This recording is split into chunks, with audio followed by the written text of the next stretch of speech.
오늘 우리가 살펴보는 빌립보서의 말씀은 마게도냐 지방에 위치한 빌립보 교회들에게 보내졌던 서신입니다. 빌립보는 식민 도시들 중 가장 특수한 지위를 가지고 있었습니다. 원래도 빌립보는 마게도냐에서 큰 영향력을 끼치는 거대한 도시였지만 주전 42년 이탈리아의 로마인들과 군인들이 대거로 빌립보에 이주하기 시작하면서 빌립보는 제2의 로마가 되었습니다. 특별히 빌립보 사람들은 태어나면서부터 로마의 시민권을 취득하였기 때문에 로마법의 다스림을 받았고 다른 지방들처럼 불평들과 불이익을 받는 일이 없었다고 합니다. 이처럼 제2의 로마로서의 자부심에 가득한 이 빌립보 사람들에게 사도 바울은 복음을 전하기 위하여서 빌립보에 들리게 되었습니다. 사도행전 16장 9절부터 10절까지의 말씀을 보시면 바울은 원래 아시아로 전도 유행을 가려고 했지만 밤중에 환상으로 마게도냐 사람 하나가 나타나 마게도냐로 건너와서 우리를 도우라는 장면을 보게 되었고 사도 바울은 그 즉시 실라와 디모데와 함께 마게도냐 빌립보로 건너갔던 것입니다. 사도 바울의 전도 전략을 보면 보통 각 도시의 유대교 회당에 들어가서 복음을 전하는 방법을 많이 선택했습니다. 하지만 빌립보는 어떤 도시라고 했습니까? 제2의 로마라고 말씀드렸습니다. 그곳에는 유대교 회당이 없었습니다. 그저 안식일 날 강가를 기도처 삼아 3355 모여서 기도하는 무리가 있었을 뿐입니다. 사도 바울은 기도처로 이용되던 강가에 내려갔고 거기에서 자주 장사를 하는 두아디라라고 불리는 여성을 만나게 되었습니다. 두아디라는 복음을 듣고 구원의 빛으로 오신 주님을 만나게 되었습니다. 두아디라는 전에 죄의 어둠에서 죽을 수밖에 없었지만 이제 구세주 예수님을 믿음으로 영접하면서 새 생명을 얻게 되었습니다. 두아디라는 새 생명을 얻게 된 기쁨에 가득했고 그녀의 집을 예배 처소로 개방했습니다. 사도 바울은 그녀의 집을 시작하여 빌립보 곳곳에 복음을 전하였습니다. 귀신 들린 자를 고치며 생명의 주권이 오직 하나님께 있음을 증거하였습니다. 그리고 빌립보 곳곳에 교회를 세웠습니다. 이처럼 빌립보가 변화되며 날로 하나님의 나라가 확장되어져 갔지만 결국 바울은 고소를 당하고 말았습니다. 그리고 도시에서 쫓겨날 수밖에 없었습니다. 그리고 빌립보 교회는 내외부로 여러 위협을 받게 되었습니다. 빌립보서 1장 28절 상반절의 말씀을 보시기 바랍니다. 말씀을 보시면 무슨 일에든지 대적하는 자들 때문에 두려워하지 아니하는 이 일을 듣고자 함이라 라고 기록되어 있습니다. 빌립보 교회에는 그들을 두렵게 만드는 대적자들이 있었습니다. 본문은 그들이 정확하게 누구인지 밝히고 있지 않지만 이 당시 교회들이 마주하고 있던 공통의 대적자들이 있었습니다. 첫 번째 대적자들은 거짓 할례자들이었습니다. 그들은 우리의 죄를 대속하시려 자기 몸을 십자가에 내어주시고 피를 대신 흘리시며 죽으신 예수님의 은혜를 부정하는 자들이었습니다. 그들은 예수님을 믿어도 믿음으로 구원받는 것이 아니라고 말하면서 할례를 받아야 구원받은 아브라함의 자녀로 인정받고 의로워질 수 있다고 성도들을 속였습니다. 이들의 속임수는 빌립보 교회뿐만 아니라 전 세계의 많은 교회들의 악영향을 끼쳤고 복음을 잘 모르는 이들은 그 속임수에 넘어가며 그들의 말을 따랐습니다. 두 번째 대적자들은 쾌락주의자들이었습니다. 그들은 믿음으로 구원받는다는 사실에 착안하여서 믿은 후로 어떤 죄를 범해도 상관이 없다는 식으로 주장하는 사람들이었습니다. 그들은 본성이 원하는 저속한 쾌락들에 집중하였고 방탕과 세욕을 즐겼습니다. 그들은 이처럼 분별 없는 행동을 벌였지만은 그들 때문에 벌어지는 피해에는 전혀 책임을 지려고 하지 않았습니다. 교회는 이런 쾌락주의자들 때문에 혼란스러워졌고 세상의 지탄을 받게 되었습니다. 세 번째 대적자들은 황제를 숭배하는 자들이었습니다. 그들에게 로마 제국의 황제는 살아있는 현신이었습니다. 그들은 권력을 등에 업고 도시마다 황제를 위한 신전과 신상을 세웠습니다. 원래 로마 제국이라는 이 나라는 힘에 의한 통치를 앞세우면서 속국들을 억압했습니다. 하지만 그들은 자발적으로 황제를 섬기는 일에 이들이 앞장선다면 갖은 혜택을 주었고 또 그들에게 여러 방면으로 살 수 있는 길들을 열어주었습니다. 그러므로 많은 도시들은 황제 숭배에 앞장섰고 예수님만 유일한 구세주로 믿고 고백하는 기독교인들은 박해를 당할 수밖에 없었습니다. 빌립보 교회는 이 대적자들의 대적 때문에 두려워하게 되었습니다. 여기에서 두려워하다라는 단어는 어떤 예상치 못한 사건 때문에 뒤로 물러서거나 겁먹은 상태를 표현할 때 사용되어집니다. 그런데 이 단어는 군사적인 용어로 사용되어질 때에는 대열을 이탈하다 또는 탈영하다라고도 해석이 됩니다. 사도 바울은 이 단어를 통해서 빌립보의 성도들이 대적자들에게 공격받고 결국 자존심을 잃고 또 두려워하며 대열을 이탈하는 사태가 벌어지고 있음을 지적하였던 것입니다. 그러나 사도 바울이 빌립보 교회를 향해서 어떠한 소망을 품고 있습니까? 다시 28절의 말씀을 보시면 빌립보의 성도들이 대적자들을 두려워하지 않는 것을 듣기를 소망하고 있습니다.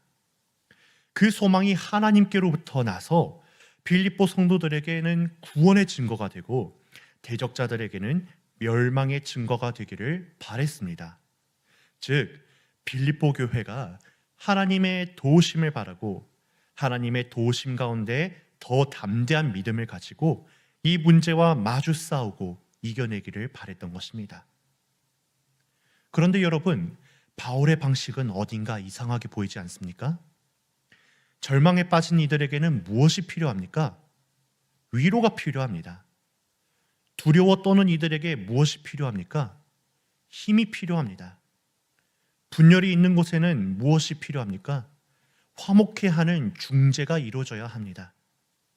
그런데 왜 사도 바울은 절망 속에 빠진 빌립보 교회에게 문제 앞에 나서 싸우기를 원하였을까요? 그 이유는 바로 거기에 성도들이 누릴 수 있는 유익이 있기 때문입니다. 먼저 히브리서 12장 10절부터 11절까지의 말씀을 보시면 이와 같이 가르치고 있습니다. 그들은 잠시 자기의 뜻대로 우리를 징계하였거니와 오직 하나님은 우리의 유익을 위하여 그의 거룩하심에 참여하게 하시느니라. 무릇 징계가 당시에는 즐거워 보이지 않고 슬퍼 보이나 후에 그로 말미암아 연단받은 자들은 의와 평강의 열매를 맺느니라 라고 말하였습니다. 징계 같아 보이는 고난은 결국 우리를 거룩함에 참여하게 하고 장래에는 의와 평강의 열매를 맺게 하는 것이라고 말합니다. 이어서 베드로전서 2장 20절부터 21절의 말씀도 보시기 바랍니다. 선을 행함으로 고난을 받고 참으면 이는 하나님 앞에 아름다우니라. 이를 위하여 너희가 부르심을 받았으니 그리스도도 너희를 위하여 고난을 받으사 너희에게 본을 끼쳐 그 자취를 따라오게 하려 하셨느니라 라고 이야기합니다. 하나님께서는 우리에게 예수 그리스도의 발자취를 따라서 함께 고난을 받도록 허락하십니다. 이로써 우리의 신앙을 더욱더 성숙하게 하십니다. 또 예수님 안에서 고난을 당할 때 그가 당하신 고난, 그가 흘리신 보혈을 묵상하며 하나님의 사랑을 깊이 체험하게 하시고 하나님의 은혜를 깨닫게 하십니다. 마지막으로 디모데후서 4장 7절부터 8절까지의 말씀도 이렇게 말하고 있습니다. 나는 선한 싸움을 싸우고 나의 달려갈 길을 마치고 믿음을 지켰으니 이제 후로는 나를 위하여 의의 면류관이 예비되었으므로 주 곧 의로우신 재판장이 그날에 내게 주실 것이며 내게만 아니라 주의 나타나심을 사모하는 모든 자에게도니라 라고 이야기하고 있습니다. 사도 바울은 우리가 대적자들에게 당하는 고난은 선한 싸움이라고 말합니다. 그리고 너희에게도 같은 싸움이 있다라고 말하며 믿음을 지키기 위해 우리에게 예비된 의의 면류관을 얻기 위해 낙심하지 말고 계속 싸워야 한다고 말합니다. 사도 바울에게는 대적당하며 고난당하는 것은 이상한 일이 아니었습니다. 그것은 하나님께서 주신 은혜였습니다. 거기에 당당하게 마주하고 믿음으로 싸울 때 의와 평강의 열매가 맺히고 하나님의 사랑을 더욱 깊이 체험하며 예비된 의의 면류관에 더 가까이 다가감을 체험하였습니다. 그래서 사도 바울은 앞에 서서 마주하여 싸워야 한다고 교회와 성도들에게 강권하였던 것입니다. 말씀을 함께 나누는 성도 여러분, 오늘날 교회들과 성도들에게도 빌립보 교회를 두렵게 만들고 분열시켰던 세 가지 대적들과 똑같은 대적자들이 있습니다. 첫 번째로 거짓된 복음을 가르치는 여러 이단들이 있습니다. 그런데 요즘은 여러 유튜브 채널이나 또는 인스타그램 페이지를 보면 그럴듯한 거짓말로 성도들을 설득하고 복음을 왜곡하는 사람들이 있습니다. 또 말씀을 그릇되게 가르치면서 하나님을 향한 순전한 마음을 빼앗는 자들이 있습니다. 화려한 언변에 마음을 빼앗긴 사람들은 그들의 귀한 시간과 재물을 그들에게 바칠 뿐만 아니라 인생마저도 그들에게 맡기고 있습니다. 또 빌립보 교회에 있었던 쾌락주의자들이 오늘날 우리 교회에도 있습니다. 이들은 나의 행복, 나의 만족, 그리고 나의 가치라는 그럴듯하게 들리는 말로 그들의 쾌락주의적 행동에 당위성을 부여하고 있습니다. 하지만 그들의 생활을 보십시오. 그들을 구원하여 주신 하나님의 은혜의 빛나는 광명체가 그들을 통해서 드러나고 있습니까? 아닙니다.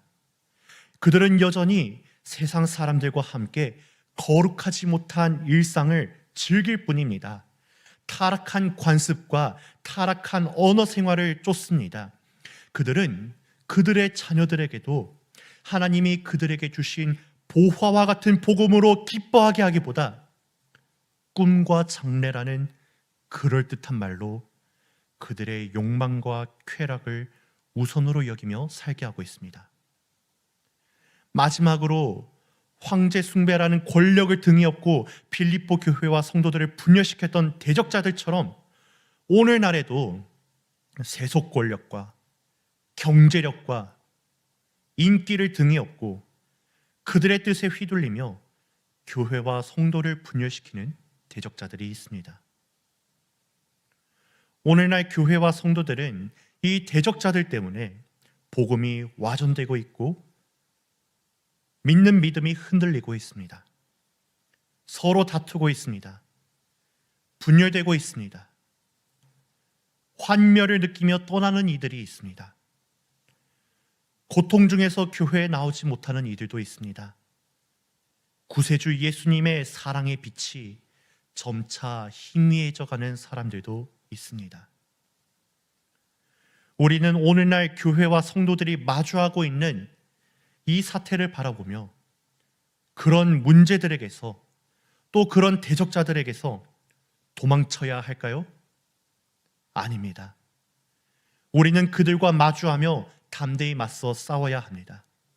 우리의 교회가 그런 문제에 봉착해 있다면 더욱 그리해야 하고 주님 안에서의 회복을 더욱 갈망하면서 나아가야 합니다.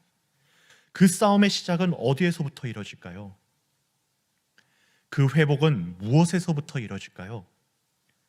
사도 바울은 빌립보서 1장 27절 상반절 말씀을 통해 다음과 같이 교훈하는데요. 우리 다 함께 빌립보서 1장 27절 말씀 다 함께 읽어보겠습니다. 시작. 오직 너희는 그리스도의 복음에 합당하게 생활하라. 아멘. 보통 신약 말씀을 헬라어 원어 성경으로 볼 때 생활하다라는 단어는 페리파테인이라는 말로 아주 많이 기록되고 있습니다. 하지만 본문에서는 성경에서 단 2번만 등장하고 있는 폴리튜에스테라는 단어로 기록되어 있습니다. 이 단어는 고대 그리스 도시를 이르는 폴리스라는 단어에서 나왔습니다. 고대 그리스인들이 폴리스라 부르던 도시는 거주지 개념보다 더 큰 개념을 가지고 있었습니다. 그들에게 도시는 사람들이 거주하고 노동하고 교제하는 곳일 뿐만 아니라 서로의 유익을 도모하는 협동체라는 개념을 가지고 있었습니다. 그러므로 폴리스에 속한 시민들은 자기 개인적으로는 재능을 기를 수 있었고 또 자기 개인적으로는 힘을 기를 수 있었고 지식을 기를 수 있었습니다. 하지만 그것을 가지고 상호 협력하며 폴리스의 이익을 위해 반드시 사용해야 했습니다. 그러므로 고대 그리스 시민들은 이 폴리스라는 상호 협력체를 통해 유익을 누릴 수 있는 특권이 있었습니다. 하지만 각 시민들은 반드시 상호 간에 협력하면서 서로 유익을 끼쳐야 하는 의무가 있었던 것입니다. 반면에 유대인들에게 폴리스, 즉 주도시는 어디였습니까? 바로 예루살렘입니다. 예루살렘은 큰 왕의 성입니다. 곧 하나님이 다스리는 성읍입니다. 하나님은 예루살렘 성전에 거하시며 이스라엘 공동체의 중심이 되셨습니다. 이스라엘 공동체의 기준이 되셨습니다. 그러므로 이스라엘 민족은 고대 그리스의 도시들처럼 상호 유익을 위해 폴리스 중심으로 생활한 것이 아니라 하나님 중심으로 하나님의 뜻을 위해 생활해야 했습니다. 그것이 이스라엘 사람들이 누리는 유익이며 특권임과 동시에 그들의 책임이었습니다. 그리고 그들은 그것을 통하여서 유익을 누릴 수 있었습니다.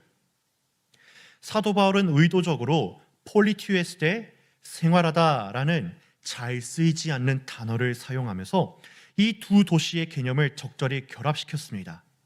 그리고 교회 공동체의 생활이 어떠해야 함을 알게 하였습니다. 그 교회 생활의 모습은 무엇이겠습니까? 바로 단결력을 가지고 서로 협력해야 하는 것입니다. 이 생활이 교회의 유익인 동시에 의무임을 사도 바울은 이야기하고 싶었던 것입니다. 더 나아가 하나님 중심으로 모여서 서로가 협력할 때 교회의 대적자들에게 대항할 수 있는 힘과 능력이 나오게 됨을 사도 바울은 알기를 원했던 것입니다. 그렇다면 성도들과 교회는 어떻게 상호 협력할 수 있을까요? 어떻게 우리의 단결력을 강화시킬 수 있을까요? 우리는 어떻게 하면 하나님 중심으로 모여서 서로 힘을 낼 수 있을까요? 사도 바울은 그 방법에 대해서 오늘 본문의 말씀을 통해 자세히 소개하고 있습니다. 첫 번째로 사도 바울은 우리가 한 마음을 가져야 한다라는 것을 권면합니다. 다 함께 본문 말씀 2장 1절부터 2절까지의 말씀을 읽어보도록 하겠습니다. 다 함께 읽겠습니다. 시작. 그러므로 그리스도 안에 무슨 권면이나 사랑의 무슨 위로나 성령의 무슨 교제나 긍휼이나 자비가 있거든 마음을 같이하여 같은 사랑을 가지고 뜻을 합하며 한 마음을 품어. 아멘.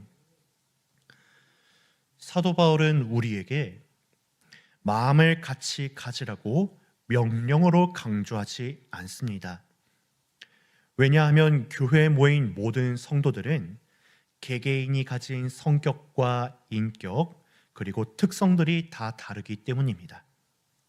하지만 각기 다른 특징을 가지고 있는 이 성도들은 예수님의 보혈로 죄 씻음을 받고 그와 함께 연합했습니다. 성도들은 예수님을 통해서 위로부터 은혜를 내리시는 하나님 아버지의 긍휼을 체험하였습니다. 성도들은 성령 하나님과 영적인 교제를 누리며 성장하고 있습니다. 성도들은 삼위일체 하나님 덕분에 한 믿음을 가질 수 있었고, 한 하나님의 인도하심을 따라 창조 당시에 누렸던 하나님의 형상을 회복하고 있습니다. 그 회복의 속도는 모두 다르지만 성도들의 마음에는 긍휼과 자비의 마음이, 하나님 아버지의 마음이, 그 한 마음이 자리 잡혀가고 있습니다. 사도 바울은 이 복을 가진 교회와 성도라면 마땅히 같은 마음을 가질 수 있다고 보았기 때문에 너희들은 한 마음을 가져야 한다라고 명령하며 그들을 다그치지 않았습니다. 다음 두 번째 방법은 무엇이겠습니까? 두 번째 방법은 겸손한 마음을 가져야 한다는 것입니다. 우리 다 함께 본문 말씀 2장 3절부터 4절까지의 말씀을 읽어보겠습니다. 다 함께 3절부터 4절까지의 말씀 읽어보겠습니다. 시작. 아무 일에든지 다툼이나 허영으로 하지 말고 오직 겸손한 마음으로 각각 자기보다 남을 낮게 여기고 각각 자기 일을 돌볼 뿐더러 또한 각각 다른 사람들의 일을 돌보아 나의 기쁨을 충만하게 하라. 아멘. 여러분, 근데 놀랍게도 신약 말씀이 기록될 당시에 고대 사람들에게는 이 겸손이라는 미덕은 노예들이나 가져야 할 미덕이었습니다. 자유민이나 왕족들은 겸손이라는 미덕을 그들이 추구해야 할 만한 미덕이라고 여기지 않았습니다. 오죽하면 겸손이란 단어를 규정할 때 노예의 정신 상태라고까지 규정하겠습니까? 그렇지만 이 당시의 성도들은 달랐습니다. 성도들은 언제나 겸손해야 하고 낮아져야 하며 그들의 몸도 낮은 곳으로 향하도록 의지를 가지는 것을 미덕으로 삼았습니다. 왜냐하면 만물을 창조하시고 시간과 역사를 주관하시며 지혜와 능력이 충만하신 하나님께서 먼저 비천한 죄인이 되어버린 미련한 우리 피조물들을 굽어 살피시고 구원하여 주셨기 때문입니다. 다 함께 5절부터 8절까지의 말씀을 읽어보겠습니다. 5절부터 8절까지 말씀 다 함께 읽겠습니다. 시작. 너희 안에 이 마음을 품으라.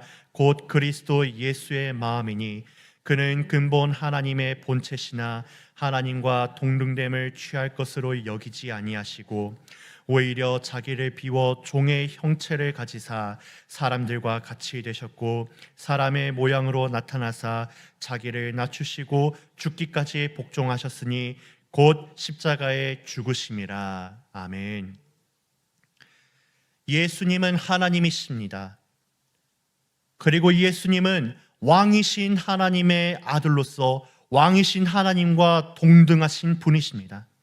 하지만 하나님 아버지께서 아들 예수님을 백성들의 죄를 대신할 제물로 선택하시고 이 땅에 보내셨습니다. 놀랍게도 예수님은 그럼에도 불구하고 하나님과 동등됨을 취할 것으로 여기지 않으셨습니다. 예수님은 하나님을 배신하고 떠나버린 우리 죄인들의 죄를 대속하기 위해 스스로 낮고 천한 사람으로 태어나셨습니다. 그리고 자기를 끊임없이 낮추시면서 더 소외된 곳으로 가셨습니다. 죄인들을 찾으셨습니다. 복음을 가르치셨습니다. 병을 낫게 하셨습니다. 하늘의 잔치의 양식을 배설하셨습니다. 그가 구세주로 오셨음을 믿게 하셨습니다. 십자가에 죽기까지 하나님의 뜻에 순종하셨습니다. 하나님이신 예수님의 겸손은 저 세상에 믿지 않는 사람들에게는 미련한 것입니다.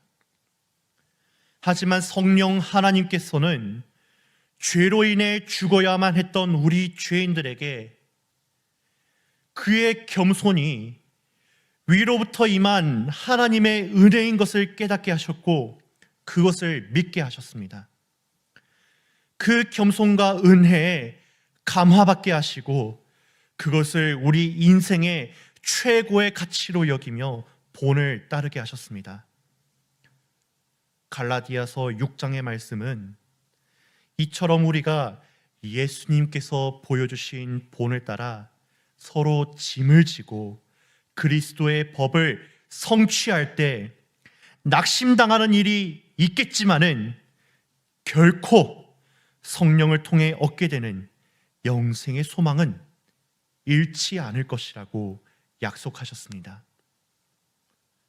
그러므로 성도들은 먼저 본을 보이신 하나님을 따라 겸손히 낮아지고 낮은 곳에 마음을 두어야 합니다. 서로 하나님의 거룩하심과 그리스도의 모범 앞에서 자기 자신보다 남을 높게 여기며 주님의 사랑을 실천하며 그 본을 이루어야 합니다.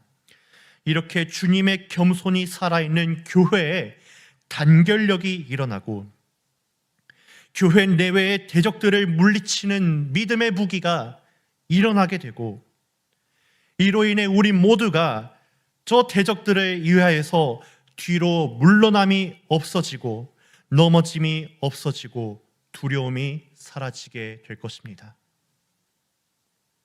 오늘 말씀을 함께 살펴보는 성도 여러분, 우리들도 마찬가지입니다. 각자 가지고 있는 성품이 다를 수 있습니다. 능력이 다를 수 있습니다. 생각과 마음을 비롯해서 나와 맞지 않는 것이 수백 가지가 넘을지도 모릅니다. 나와 다른 믿음의 속도를 가지고 있습니다. 하지만 우리 교회와 우리 성도들을 하나로 모으시고 머리가 되신 분은 누구이십니까? 바로 낮고 천한 사람의 몸으로 태어나시고 십자가에 죽기까지 복종하신 하나님이신 예수님이 아니십니까? 우리의 구세주 예수님은 오늘 본문을 통해서 이처럼 어느 것 하나 같은 모양 없는 우리들에게 한 믿음을 주셨습니다. 한 구세주를 따르며 한 말씀 안에서 한 목표를 가르침받게 하셨습니다. 우리의 마음을 하나로 모으게 하셨습니다. 한 모범을 따르게 하시고 단결하게 하시고 대적들과 싸우게 하시고 믿음이 승리하는 것을 세상에 증거하게 하셨습니다. 오늘 말씀을 들은 우리는 어떻게 살아야겠습니까? 이제로부터는 예수님의 모범을 따라 겸손히 낮은 곳으로 나아가시기 바랍니다.